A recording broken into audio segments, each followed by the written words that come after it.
Would you be able to go 10 days without any technology, no cell phone, no emails, internet access, nothing? Well, Harry Hairston from WCAU, the NBC station in Philadelphia, put 5 tech-addicted teens to the test. NBC took away everything I could possibly ask for, cell phone, computers. It's time to start changing up my lifestyle. That's exactly what these 5 William Tennant High School students volunteered to do.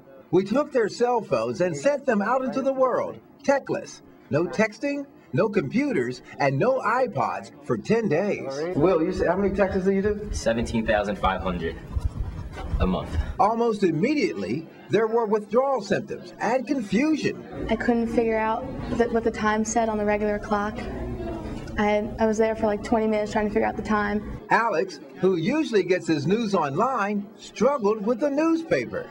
It's really messy. You know, you take out a section and it's just all over the place and you can't. It's the worst design ever. But they were allowed to use one piece of technology. You see, we hooked them up with these so they could videotape how they survived in a cyberless world.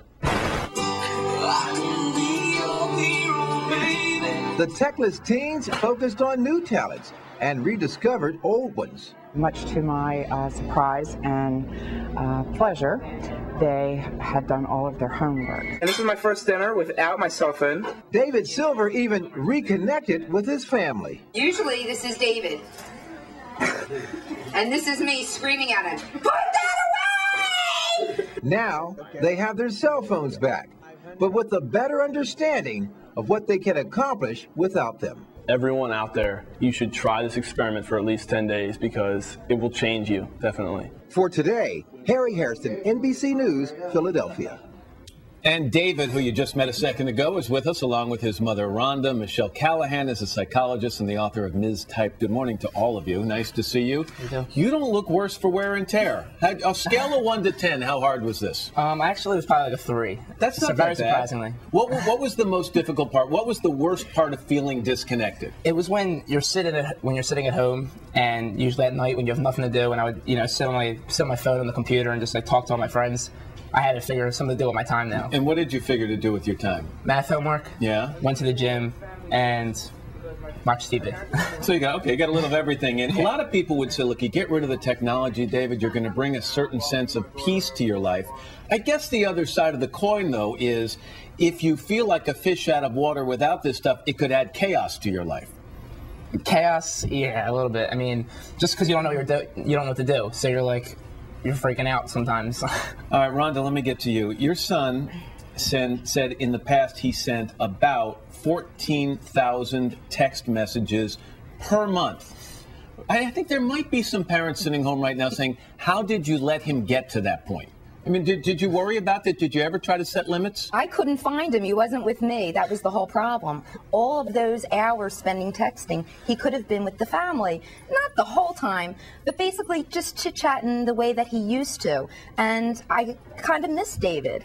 So what was the biggest change you saw during those 10 days he was without the cell phone? I think the biggest change was that he communicated with the family again. We reconnected on what his plans were for the prom and who he's been socializing because he with. normally would have been texting that to his friends. Yeah, and I got to meet some of his friends, which was very interesting. All right, David, so real quick laundry list. So is it fair to say, it's 10 days isn't that long a time, but in terms of your life changes, schoolwork improved, you did better focusing on school? Yeah, definitely in my math class. All right, and friends and family, you did have more time and connected with them better? Your thumbs feel better? Thumbs are feeling pretty good. Okay, good.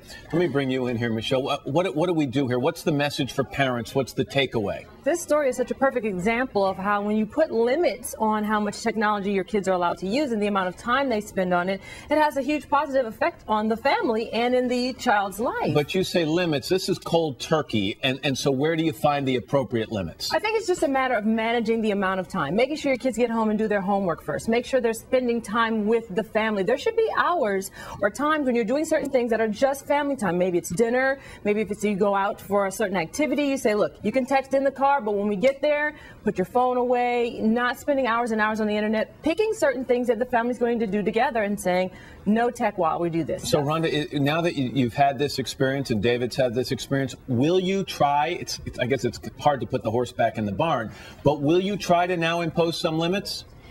I think he is going to going to impose them on himself. I think that just shook he's his head aware. no. No, he's No, he aware shook of his it head now, and it's enough with the screaming. And I think that it's going to improve. What if you made him pay for all that? Do you pay for your own cell plan? My dad pays for it. Daddy pays for it. Well, there's a change right there. You could change that. Would you try this again, another 10-day period or even longer? I think I might. I mean, just to see all the lessons that come out of it. It would be tough. I don't know.